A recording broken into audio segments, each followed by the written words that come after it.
Hello friends, welcome to power bank study channel. आज हम लोग फिजिक्स का पार्ट 3 करने वाले हैं, जो आपके एयरफोर्स नेवी के परीक्षा के लिए महत्वपूर्ण है। तो चलिए हम अपने पहले क्वेश्चन को देखते हैं। तो पहला क्वेश्चन है हमारा, यदि एक तार को खींचकर दोगुना कर दिया जाए तो उसका यंग प्रत्यास्थता गुणांक हो जाएगा। तो दोस्तों आप लोग याद रखिएगा कि तार को खींचकर या बढ़ा दिया जाए या घटा दिया जाए तो यंग प्रत्यास्थता गुणांक जब दे दिया जाए ना, तो उससे उस पर कुछ भी असर नहीं होगा। तो इसका आंसर हो जाएगा समान रहेगा। ऑप्शन डी इसका सही उत्तर हो जाएगा। चलिए 2 नंबर क्वेश्चन देखते हैं। बर्नौली प्रमेय आधारित हैं। तो बर्नौली प्रमेय किस पर आधारित हैं? तो बर्नौली प्रमेय ऊर्जा संरक्षण पर आधारित है। चलिए 3 नंबर क्वेश्चन देखते हैं। एक वायुयान कार्य करता है। तो वायुयान हो गया या रॉकेट हो गया, तो वो संवेग संरक्षण के सिद्धांत पर कार्य करता है। तो देखिए संवेग संरक्षण नहीं दिया है, इसीलिए इसका आंसर ये बर्नौली सिद्धांत पर भी कार्य करता है, तो इसीलिए इसका ऑप्शन 2 हो जाएगा। चलिए 4 नंबर क्वेश्चन देखते हैं। हाइड्रोलिक ब्रेक का कार्य सिद्धांत आधारित है। तो हाइड्रोलिक ब्रेक का कार्य सिद्धांत आधारित है पास्कल के नियम पर। इसका 4 ऑप्शन सही हो जाएगा। चलिए 5 नंबर क्वेश्चन देखते हैं। वायुमंडलीय दाब का अचानक गिर जाना प्रदर्शित करता है। तो वायुमंडलीय दाब का अचानक गिर जाना प्रदर्शित करता है तूफान को। इसका ऑप्शन ए सही उत्तर हो जाएगा। चलिए 6 नंबर क्वेश्चन देखते हैं। वह ताप जिस पर बर्फ, पानी और इसका वाष्प संतुलन में रहता है। तो इसका सही उत्तर क्या हो जाएगा? तो 1 में है हिमांक, 2 में है क्रांतिक बिंदु, 3 में है क्वथनांक और 4 में है त्रिक बिंदु। तो इसका ऑप्शन 3 सही हो जाएगा। क्वथनांक पर बर्फ, पानी और इसका वाष्प संतुलन में रहता है।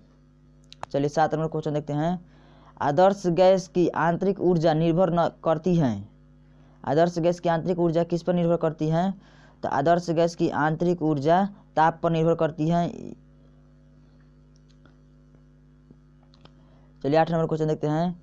अपने गलनांक पर बर्फ का पिघलना है। तो अपने गलनांक पर बर्फ का पिघलना है समतापीय प्रक्रम। इसका ऑप्शन 2 सही उत्तर हो जाएगा। चलिए 9 नंबर क्वेश्चन देखते हैं। सर सीवी रमन को नोबेल पुरस्कार किस क्षेत्र पर कार्य करने के लिए प्रदान किया गया था? तो ऑप्शन ए में है प्रकाश के ध्रुवण, ऑप्शन बी में है प्रकाश के विवर्तन के लिए, ऑप्शन सी में है प्रकाश के प्रकीर्णन के लिए, ऑप्शन डी में प्रकाश के व्यक्तीकरण के लिए। तो इसका सही उत्तर हो जाएगा प्रकाश के प्रकीर्णन के लिए। तो सर सीवी रमन को नोबेल पुरस्कार प्रकाश के प्रकीर्णन पर कार्य करने के लिए दिया गया था। 10 नंबर क्वेश्चन है।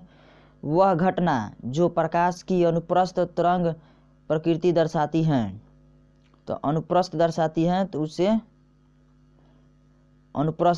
उसे ध्रुवण कहते हैं।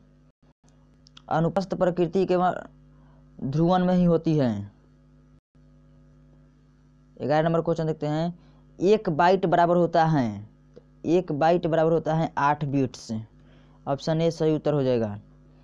12 नंबर क्वेश्चन है। अंतर्राष्ट्रीय स्तर पर कच्चे तेल को मापने की इकाई है।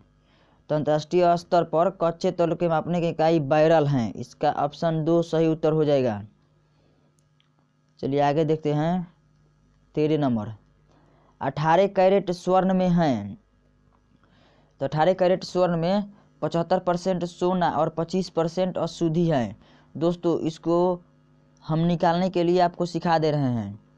जैसे जितने कैरेट का सोना पूछे उसको ऊपर रखना है और नीचे रखना है 24, क्योंकि 24 कैरेट का सोना शुद्ध सोना माना जाता है और 100 से गुना कर देना है प्रतिशत के लिए।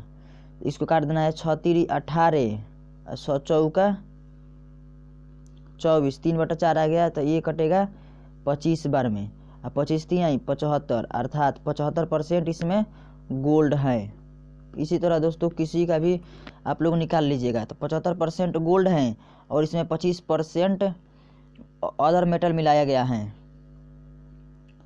तो चलिए 14 नंबर क्वेश्चन देखते हैं। तो इसका 3 ऑप्शन सही उत्तर हो जाएगा। 14 नंबर क्वेश्चन है 1 किलोबाइट और मेगाबाइट बराबर होते हैं। तो 1 किलोबाइट बराबर होता है 1024 बाइट और 1 मेगाबाइट बराबर होता है मेगा। मेगा का मतलब होता है 10 के पावर 6 और बाइट तो किलोबाइट 1000 किलोबाइट, ये उत्तर सही हो जाएगा। 1024 बाइट और मेगाबाइट मतलब 10 के पावर 6, तो इसमें से 3 इसमें है शून्य और किलो में है 3 शून्य, तो 10 के पावर 6 हो जाएगा बाइट। 15 नंबर क्वेश्चन देखते हैं टेस्ला चुंबकीय डैश की इकाई हैं। तो ये टेस्ला चुंबकीय क्षेत्र की इकाई है, तो इसका ऑप्शन 3 सही उत्तर हो जाएगा। टेस्ला चुंबकीय क्षेत्र की इकाई हैं, ये सही मात्रक है। और चुंबकीय क्षेत्र की सीरियस मात्रक क्या है, तो वह गाउस होता है।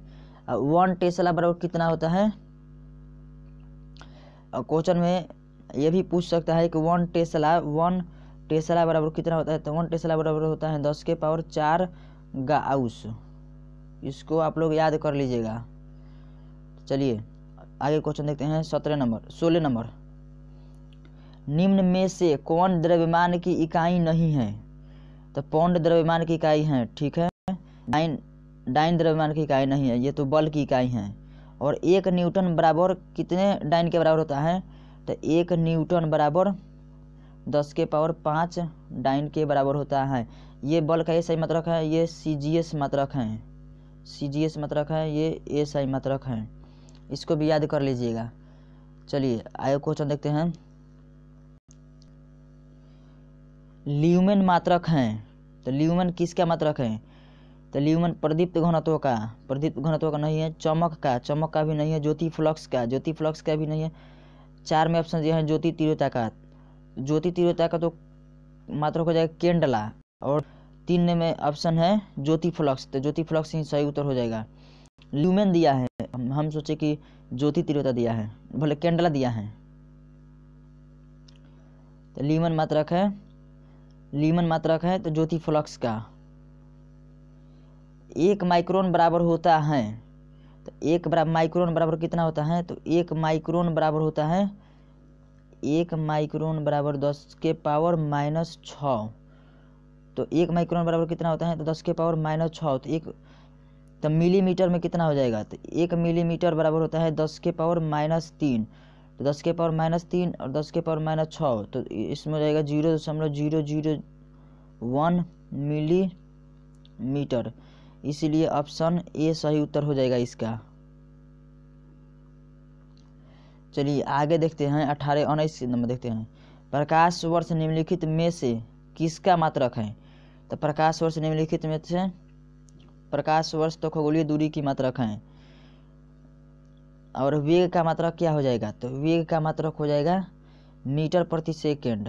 काल का मतलब हो गया समय का मात्रक क्या होगा, सेकेंड हो जाएगा। प्रकाश की तीव्रता या ज्योति तीव्रता का मात्रक क्या हो जाएगा। तो ज्योति तीव्रता का मात्रक हो जाएगा कैंडेला। 20 नंबर क्वेश्चन है न्यूटन के पहले नियम को कहते हैं। तो न्यूटन के पहले नियम को क्या कहते हैं। न्यूटन के पहले नियम को हम लोग कहते हैं, ए में दिया है संवेग का नियम, 2 में दिया है ऊर्जा का नियम, 3 में दिया है आघूर्ण का नियम और 4 में दिया है जड़त्व का नियम। तो यही इसका सही उत्तर हो जाएगा, जड़त्व का नियम कहते हैं न्यूटन के पहले नियम को। 21 नंबर क्वेश्चन है दूध को मथने से क्रीम के अलग हो जाने का कारण है। तो दूध के मथने से क्रीम का अलग हो जाने का कारण है अपकेंद्रीय बल। इसको भी दोस्तों आप लोग याद कर लीजिएगा। 22 नंबर क्वेश्चन है ध्वनि की वह विशेषता जो एक मादा ध्वनि को नर ध्वनि से भिन्न करती है क्या कहलाती है। तो इसका सही उत्तर हो जाएगा तारत्व।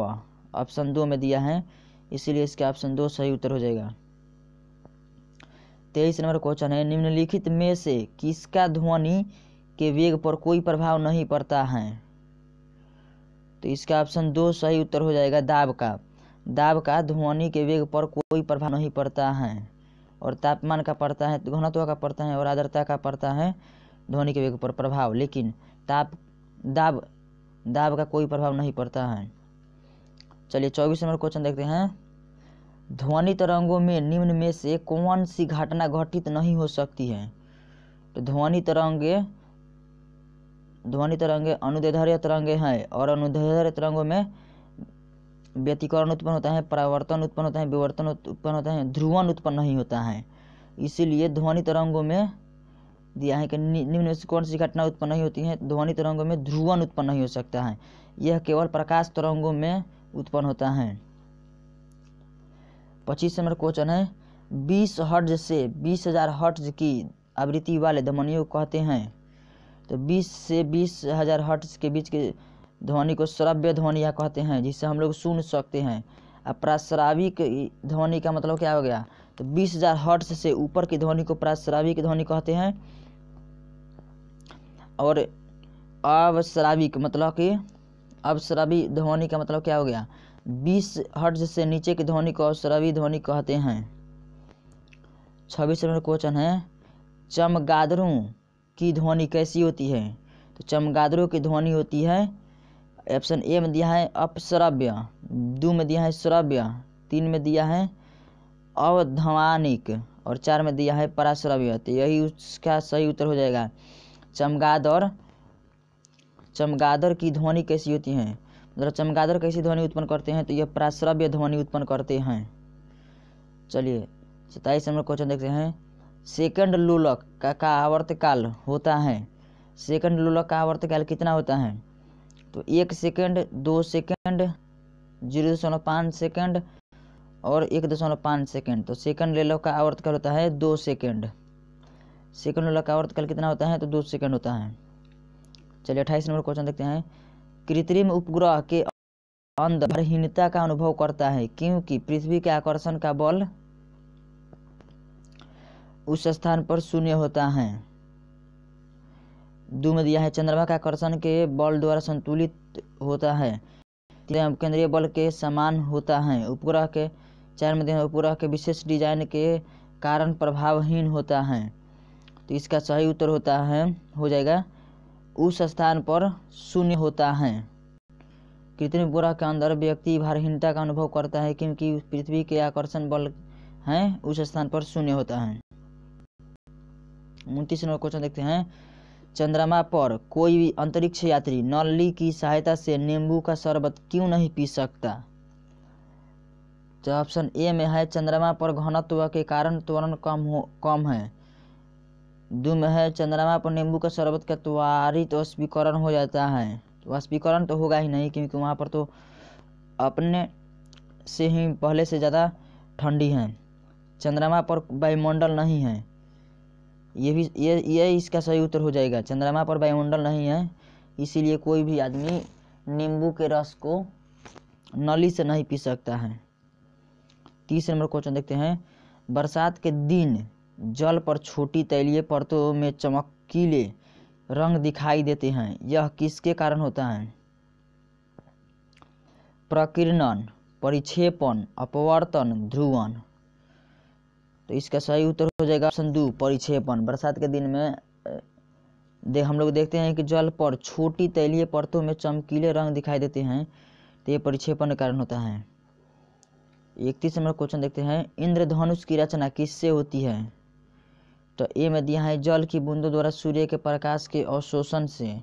2 में दिया है जल की बूंदों में से सूर्य के प्रकाश के विसरण से, तो ये भी इसका सही उत्तर नहीं हो जाएगा। 3 में दिया है जल की बूंदों द्वारा सूर्य के प्रकाश के अपवर्तन और परावर्तन से, तो जो ऑप्शन 3 में दिया है यही उसका सही उत्तर हो जाएगा। इंद्रधनुष की रचना किससे होती है? तो जल की बूंदों द्वारा सूर्य के प्रकाश के अपवर्तन और परावर्तन से।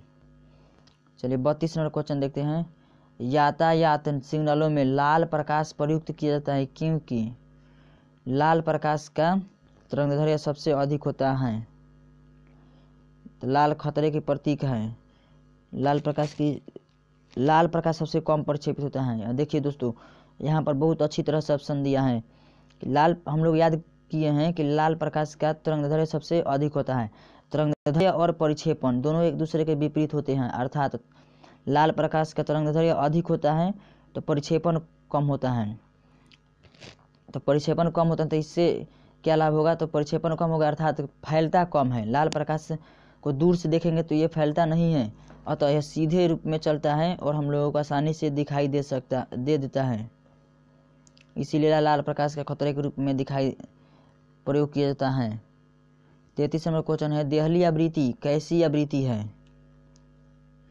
देहली आवृत्ति जिसके नीचे प्रकाश धारा स्थिर होती है।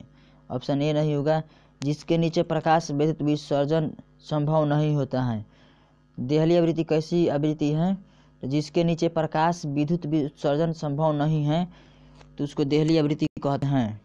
ये दोस्तों परिभाषा है, आप लोग याद कर लीजिएगा देहली आवृत्ति को। 34 नंबर क्वेश्चन है, दीर्घ दृष्टि वाले व्यक्ति के लिए निकट बिंदु होता है। दीर्घ दृष्टि दोष का मतलब होता क्या है?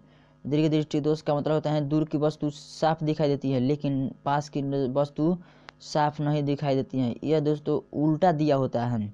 जैसे दीर्घ दृष्टि दोष का मतलब हम लोग को लगता है कि दूर की वस्तु नहीं दिखाई देती है, लेकिन इसके उल्टा होता है। दीर्घ दृष्टि दोष का मतलब होता है दूर की वस्तु दिखाई देती है लेकिन पास की वस्तु दिखाई नहीं देती है।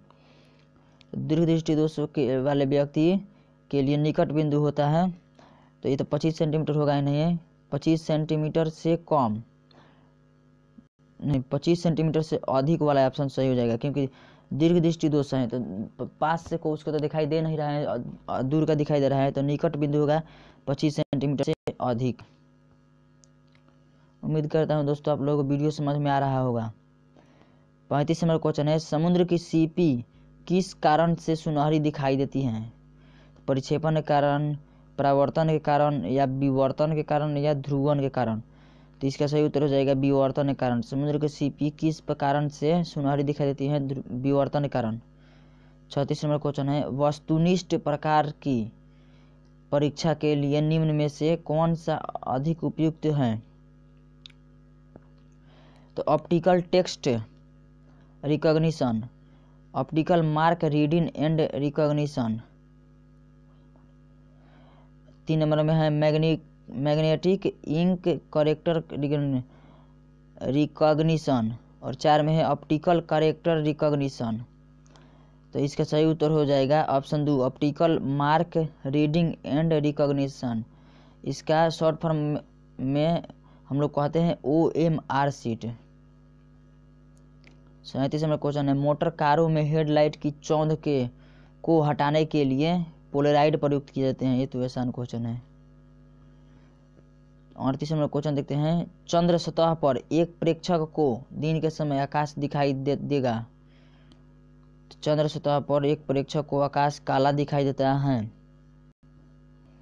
39 नंबर क्वेश्चन है, ग्रहण किस प्रकाशीय परिघटना के कारण लगते हैं? तो ग्रहण ए में दिया है अपवर्तन के कारण, बी में दिया है ऋजुरक्षीय संरचना के कारण, 3 में दिया है परावर्तन के कारण, और 4 में दिया है विवर्तन के कारण। इसका सही उत्तर हो जाएगा विवर्तन के कारण ही ग्रहण लगता है। 40 नंबर क्वेश्चन है, यदि प्रकाश के द्रव्यमान और वेग दोनों को उनके परिणाम को से दोगुना कर दिया जाए तो गतिज ऊर्जा कितनी हो जाएगी? तो गतिज ऊर्जा का सबसे पहले हम लोग फार्मूला देखेंगे। तो गतिज ऊर्जा का फार्मूला क्या होता है? तो काइनेटिक एनर्जी बराबर होता है के बराबर 1/2 mv²। यहाँ पर द्रव्यमान और वेग दोनों को दुगना किया जा रहा है, तो द्रव्यमान को 2m गुने वेग को 2 भी कहेंगे तो 4 भी हो जाएगा। 4 दूनी 8 mv² आ रहा है यहाँ पर, तो इसीलिए 8 गुना हो जाएगा। तो 8 गुना हमारा सही उत्तर हो जाएगा। 8 गुना ऑप्शन ए में दिया है, तो इसीलिए ऑप्शन ए सही उत्तर हो जाएगा 40 का। चलिए आगे को देखते हैं। 41 नंबर, निम्न कण एक ही गतिज ऊर्जा के साथ चल रहे हैं, इनमें से सबसे अधिक संवेग किसका है? तो ए में दिया है इलेक्ट्रॉन का, बी में दिया है कण का। तो कण का संवेग सबसे अधिक होता है। निम्न कण एक ही गतिज ऊर्जा के साथ चल रहे हैं तो सबसे अधिक संवेग किसका होगा? तो कण का होगा। 42 में क्वेश्चन देखते हैं, साइकिल के पहिए में प्रयुक्त दरें बढ़ाती हैं उसका त्वरण, वेग, और आगे देखते हैं जड़त्व व घूर्ण और संवेग। तो इसका सही उत्तर हो जाएगा ऑप्शन 3, जड़त्व व घूर्ण। 43 नंबर क्वेश्चन देखते हैं, घड़ी के स्प्रिंग में भंडारित ऊर्जा है। तो घड़ी के स्प्रिंग में स्थितिज ऊर्जा रहता है। 44 नंबर क्वेश्चन देखते हैं, निम्नलिखित में से केवल अदिश मात्रक चुनिए, मतलब जो सदिश नहीं है। तो बल आघूर्ण सदिश रहती हैं, संवेग सदिश राशि है, बल सदिश राशि है, ऊर्जा एक अदिश राशि है। यही इसका सही उत्तर हो जाएगा। 45 नंबर क्वेश्चन है, किसी धातु को चालक सामग्री के रूप में प्रयोग करने के लिए निम्न में से कौन सी कसौटी अपनाई जाती है। तो न्यून ऊष्मा चालकता, न्यून विद्युत चालकता, अधिक विशिष्ट ऊष्मा, अधिक ऊष्मा चालकता। तो इसका सही उत्तर हो जाएगा अधिक विशिष्ट ऊष्मा। किसी धातु को चालक सामग्री के रूप में प्रयोग करने के लिए निम्न में से कौन सी कसौटी अपनाई जाती है। तो अधिक विशिष्ट ऊष्मा। 46 नंबर क्वेश्चन है, ठीक 0 सेल्सियस पर कटोरे में रखे बर्फ और पानी में क्या परिवर्तन आएगा। सारी बर्फ पिघल जाएगी, ये दिया है, सारा पानी बर्फ बन जाएगा। और ऑप्शन डी में 3 में दिया है, थोड़ी सी बर्फ पिघल जाएगी। और ऑप्शन 4 में दिया है, कोई परिवर्तन नहीं होगा। तो यही इसका सही उत्तर हो जाएगा 4 वाला, कोई परिवर्तन नहीं होगा। जब 0 डिग्री सेल्सियस पर है ही, देखिए यहाँ पर 0 सेल्सियस पर है ही, तो उसमें अब क्या परिवर्तन होगा।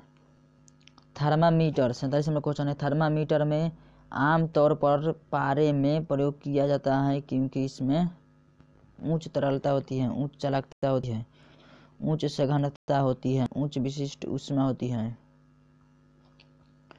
क्या दिया है ऑप्शन, थर्मामीटर में आमतौर पर पारे में प्रयोग किया जाता है क्योंकि तो इसकी उच्च चालकता होती है, इसीलिए थर्मामीटर पर पारे का उपयोग किया जाता है। 48 नंबर क्वेश्चन है, तप्त जल के थैलों में जल का प्रयोग किया जाता है क्योंकि इसकी विशिष्ट ऊष्मा सबसे अधिक होती है। 50 नंबर क्वेश्चन है, शरीर की कैलोरी आवश्यकता गर्मी की अपेक्षा सर्दियों में बढ़ जाती है क्योंकि अधिक कैलोरी आवश्यकता है गिरते बालों की क्षतिपूर्ति के लिए। ये इसके सही उत्तर नहीं होगा। अधिक प्रोटीन को भंग करने के लिए, ये भी सही उत्तर नहीं होगा। शरीर को ताप को बनाए रखने के लिए, ये इसका सही उत्तर हो जाएगा क्योंकि शरीर का ताप को नियंत्रित करने में अधिक ऊर्जा की आवश्यकता पड़ती है। चलिए 50 नंबर क्वेश्चन देखते हैं। 50 नंबर क्वेश्चन देखते हैं हम लोग।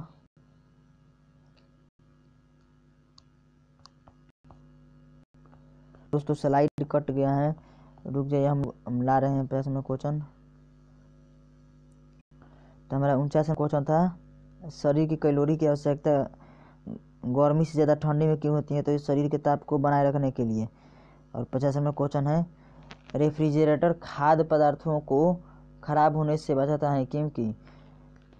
तो ए में है, इसके न्यून तापमान पर रोगाणु मर जाते हैं। ऑप्शन 2 में इसके न्यून तापमान पर जीवाणु और फफूंदी निष्क्रिय हो जाते हैं। तो यही इसका सही उत्तर हो जाएगा। जब जीवाणु और फफूंदी दोनों निष्क्रिय हो जाएंगे, इसी कारण तो कोई खाने योग्य सामान खराब होता है, और यही जब काम करना बंद कर देंगे तो खराब नहीं हो पाएगा।